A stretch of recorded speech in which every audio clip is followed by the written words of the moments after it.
right there.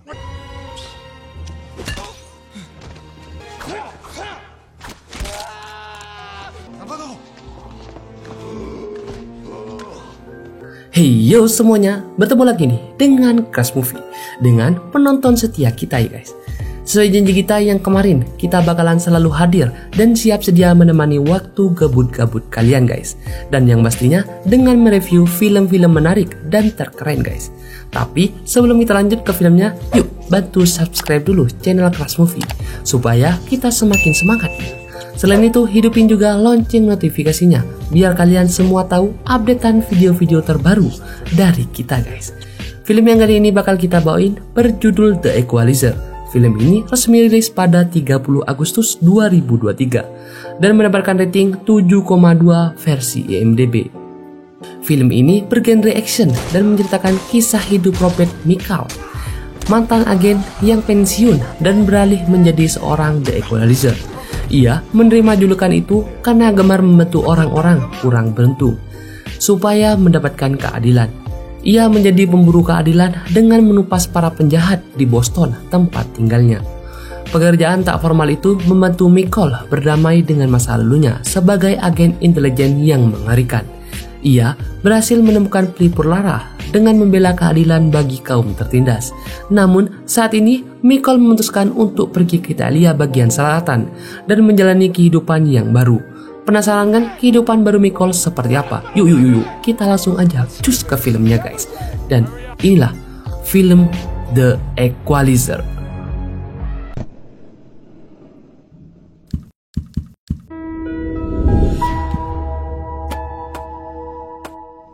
Scene awal film ini adalah seorang kakek-kakek bersama cucunya pergi ke sebuah rumah tua yang dari pintu masuk aja udah banyak penjaga yang tewas guys. Kakek ini masuk ke dalam rumah itu dengan menyiapkan senjata dan ternyata ada seorang yang katanya dia suruh menunggu. Dan kakek ini perlahan-lahan masuk ke rumah itu. Saat dia masuk, dia kaget karena semua orang yang ada di dalam rumah itu mati secara mengenaskan guys. Setelah ditelusuri, ternyata ada seorang pria bernama Roberto yang sedang ditahan oleh dua penjaga lainnya. Roberto ini ternyata datang ke sini untuk meminta sesuatu yang telah diambil oleh kakek ini guys.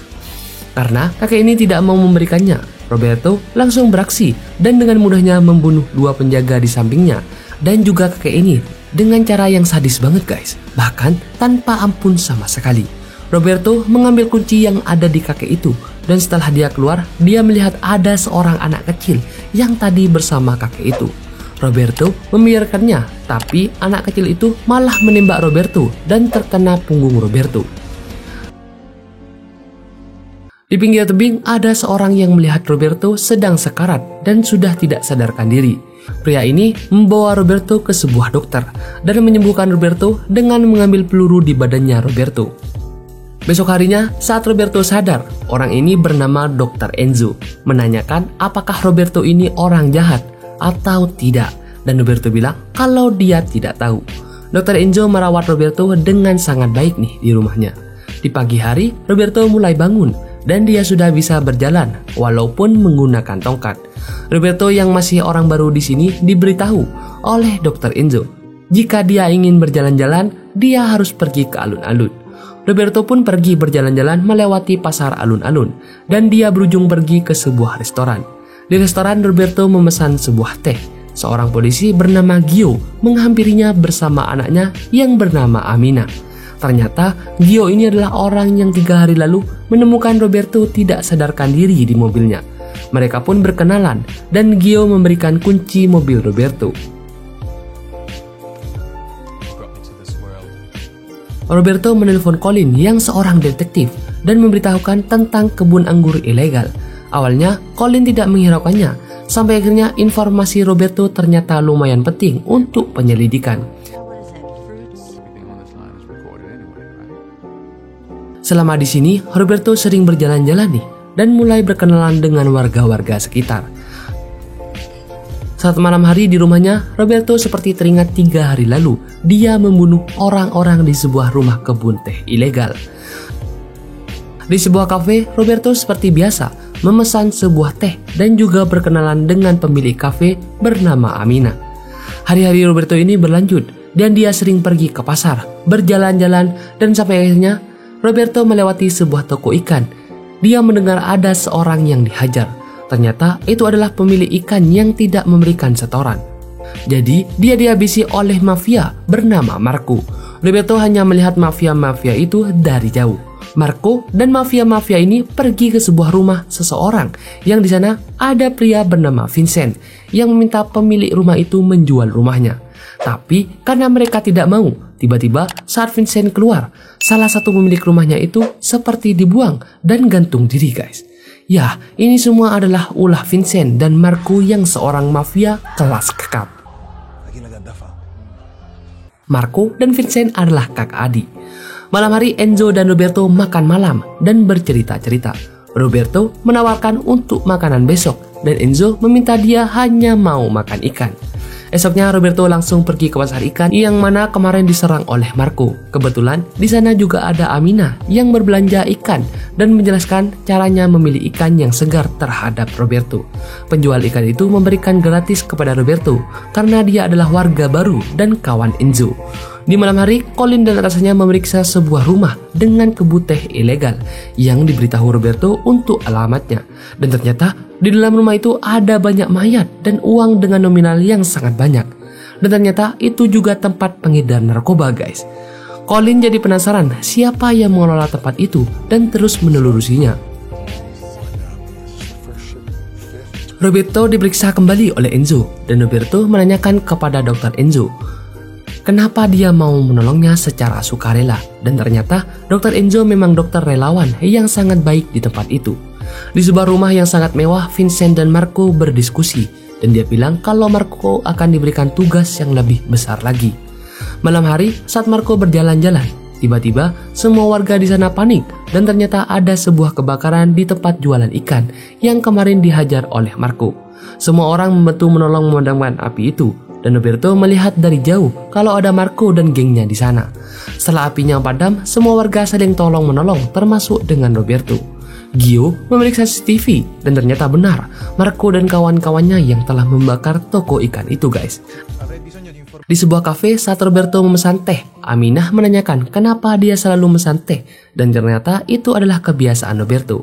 Aminah sepertinya tertarik nih dengan Roberto. Dan dia mengajak Roberto untuk berjalan-jalan berkeliling di pedesaan di sana.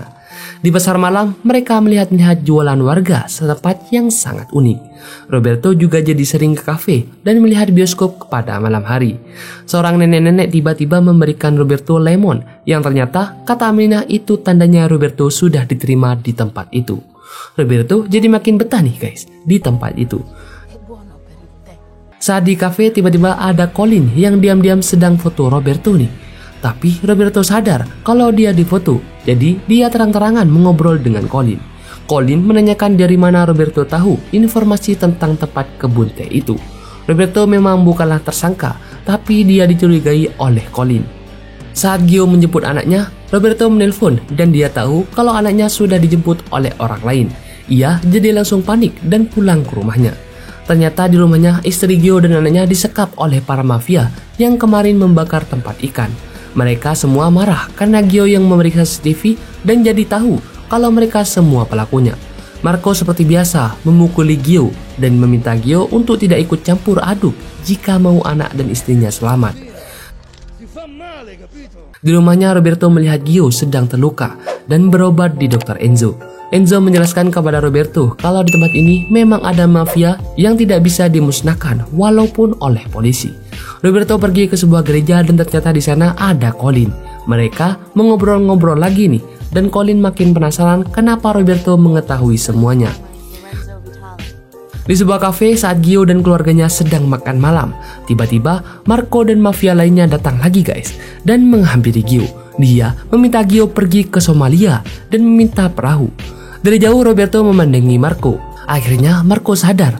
Dia langsung menghampiri Roberto dan bilang pada Roberto kalau dia tidak perlu ikut campur jika mau hidupnya tenang. Roberto bilang kalau dia memang orang baru di sini dan dia sangat suka dengan tempat ini, termasuk orang-orang yang sangat baik dan ramah.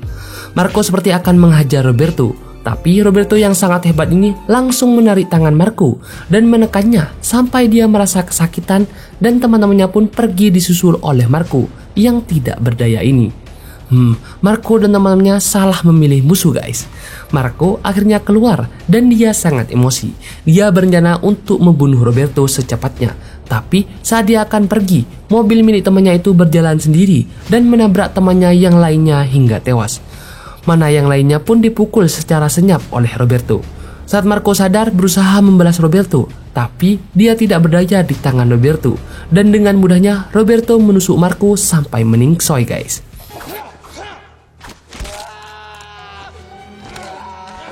Keesokan harinya banyak polisi di tempat itu yang mengevakuasi mayat-mayat di sana. Colin mendapatkan telepon dan saat dia baru bangun, dia melihat televisi yang ternyata ada ledakan bom di sebuah stasiun yang diduga ini adalah aksi terorisme. Colin bersama rekannya mulai bekerja sama dengan polisi untuk mencari informasi tentang pengeboman di sebuah stasiun. Sampai akhirnya polisi ini memberikan izin Colin mewawancarai sebuah narapidana. Seseorang datang ke rumah duka di tempat Marco. Di sana suasana sangat berduka, terutama Vincent yang emosi karena ada yang membunuh adiknya. Seorang yang datang itu seperti pengacara yang mengetahui rahasia Vincent. Pengacara ini bilang kepada Vincent kalau Vincent harus menghentikan semuanya karena polisi sudah mencurigainya. Vincent yang sedang emosi ini jadi tambah marah karena dia seperti terancam dan membalikan menyuruh pengacara ini mencari pembunuh adiknya. Bahkan Vincent menyuruh anak buahnya untuk memotong tangan pengacara ini guys. Ngeri banget guys. Colin dan rekannya ini akan pergi. Saat dia akan masuk mobil, dia ditelepon oleh Roberto kalau dia berada di tempat yang salah. Beberapa langkah ke depan saat dia akan masuk mobil, tiba-tiba bom meledak dari sebuah mobil dan menyebabkan semua orang di sekitarnya meningsoi dan terluka termasuk Colin. Colin akhirnya langsung dilarikan ke rumah sakit dan bilang kepada rekannya kalau ini bukan ulah teroris, melainkan ulah Vincent. Tengah malam, Vincent dan mafia lainnya datang ke tempat itu dan menyandera Gio. Warga ketakutan dan berkumpul keluar. Vincent sempat menembak telinga Gio dan memaksanya untuk memberitahu siapa pembunuh Marco. Saat Vincent akan menembak Gio di bagian kepalanya, tiba-tiba Roberto datang dan dia bilang kalau dialah yang membunuh adiknya. Roberto menyerahkan diri kepada Vincent. Saat Roberto akan ditembak, ternyata Enzo menembak dan semua warga merekam kejadian itu. Vincent dan mafia yang lainnya jadi takut dan kabur karena semua warga berada di pihak Roberto. Malam hari, saat Vincent dan rekan-rekannya makan malam, mereka berencana untuk melakukan pembantaian kepada Roberto dan membakar tempat tadi di esok hari. Dan pada malam harinya, saat gereja melakukan upacara adat, di rumah Vincent yang dijaga ketat oleh para mafia-mafia ini, tiba-tiba Roberto datang dan membunuh penjaga Vincent. Sedangkan Vincent tertidur nyenyak. Roberto perlahan-lahan membunuh satu persatu semua penjaga dan menyelundup masuk ke rumah Vincent. Aksi Roberto hebat banget guys. Dia bisa membunuh 3 orang sekaligus loh.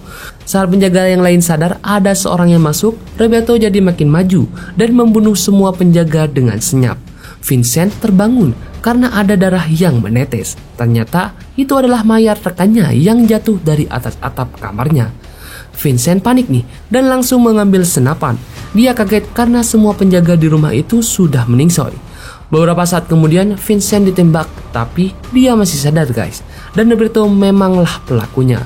Roberto memasukkan obat-obatan terlarang dengan dosis yang sangat banyak ke mulut Vincent. Vincent sadar, dia sengaja dilepaskan dengan mulut yang berbusa itu. Vincent berjalan tertatih-tatih keluar rumahnya dan berusaha kabur dari Roberto. Tapi karena obat-obatan yang masuk ke tubuhnya, beberapa saat kemudian dia langsung terjatuh dan meningsoi di tengah kota. Hari pun berganti, polisi akhirnya bisa menangkap mafia-mafia itu. Di rumah sakit, Colin berterima kasih kepada Roberto karena Roberto telah menyelamatkan Colin. Beberapa hari setelah itu, Colin pergi ke sebuah rumah dan memberikan uang kepada seorang pria yang itu adalah memang uang pensiunannya yang selama ini ditahan oleh mafia-mafia. Akhirnya, tempat itu pun merdeka dan semua warga berbahagia termasuk Roberto yang sangat senang tinggal di tempat itu. Kini tempat itu menjadi aman dan tentram dan tidak ada lagi mafia yang mereka takuti selama ini. Semua orang berpesta termasuk Aminah dan Roberto bersama para warga di sana. Gimana guys? Film ini benar-benar bikin deg-deg ser guys, karena aksi Roberto yang sangat hebat dan sedikit menyeramkan. Kalau begitu, sampai bertemu lagi di film-film selanjutnya guys. See you!